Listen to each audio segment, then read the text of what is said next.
दांत पीसी के खीसी में साने लुआटा तू प्यार के अचार जस कोई दे खाटा।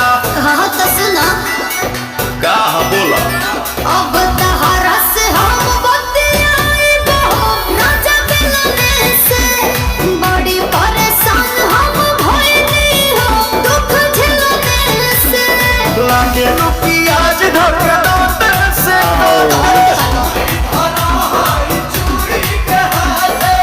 धनी हो सब धन तहरे नु बाटे धनी हो सब धन तोहरे नु बाटे धनी हो सब धन तहरे नु बाटे।